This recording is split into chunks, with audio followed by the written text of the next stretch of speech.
पहिला नियम आहे बँकिंग आणि डिजिटल पेमेंट संदर्भात। फसवणूक रोखण्यासाठी ऑनलाईन पेमेंट करताना फक्त एक पासवर्ड आणि OTP आता पुरेसा नाहीये। त्यासाठी बायोमेट्रिक किंवा डिव्हाइस बाइंडिंग अशा अतिरिक्त सुरक्षा उपायांच्या माध्यमातून दोन वेगळ्या प्रकारे ओळख सिद्ध करावी लागेल। बँकांना आता मल्टी फॅक्टर ऑथेंटिफिकेशन आणि रिस्क बेस्ड सिस्टीमचा अवलंब करावा लागेल।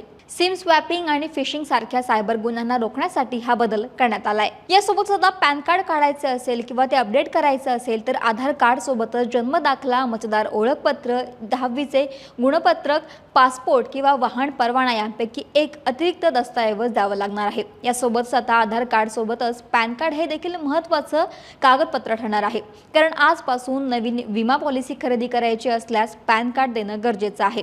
मग प्रीमियरची रक्कम कमी असली तरी सुद्धा पॅन कार्ड मात्र द्यावंच लागेल। त्यासोबतच नव्या क्रेडिट कार्डसाठी पॅन कार्ड अनिवार्य महत्त्वाचं असणार आहे। आतापासून पॅन आणि आधार कार्डमध्ये नावाची स्पेलिंग अगदी सारखीच असावी लागेल। दोन्ही कार्डवरील नावं जर वेगवेगळी असतील तर 1 एप्रिल पासून तुमचे व्यवहार थांबू शकतात। दुसरा नियम म्हणजे LPG गॅस सिलेंडरचा। LPG गॅस सिलेंडरचा आधीच देशभरामध्ये तुटवडा जाणवत असताना आता LPG गॅसच्या दरांमध्ये देखील वाढ झाली आहे। व्यावसायिक गॅसचे दर 1 एप्रिल पासून सुधारित केले गेले आहेत। आता व्यावसायिक वापरासाठी असलेल्या 19 किलोच्या सिलेंडरसाठी हॉटेल आणि रेस्टॉरंट्सना 2000 रुपयापेक्षा जास्त किंमत मोजावी लागू शकते। प्रवास आणि वाहतुकी संदर्भात सांगायचं झालं तर टोल प्लाझा आता पूर्णपणे कॅशलेस होणार आहे। टोल नाक्यांवरती रोख व्यवहार पूर्णपणे बंद करून केवळ फास्टॅग किंवा डिजिटल पेमेंटद्वारे टोल भरण्याची सक्ती आहे। यासोबतच फास्टॅग वार्षिक पास 3000 रुपयांऐवजी 3075 रुपयांना होणार आहे। आजपासून महाराष्ट्रातील महामार्ग आणि एक्सप्रेसवेवरील टोल दरात सरासरी 3 ते 5% वाढ झाली आहे। NHAIच्या राज्यातील सुमारे 70 आणि MSRDCच्या 35 टोल नाक्यांवरती ही दरवाढ लागू आहे। कार, जीप, बस, ट्रक अशा सर्व प्रकारच्या वाहनांसाठी टोल महागला आहे।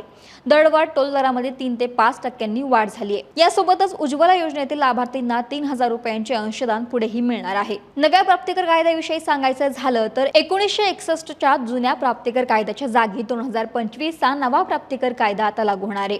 कर वर्ष 1 एप्रिल ते 31 मार्च एक नवीन संकल्पना राहणार आहे। 12 लाख रुपयांपर्यंतच्या वार्षिक उत्पन्नावरती आता कोणताही कर लागणार नाहीये।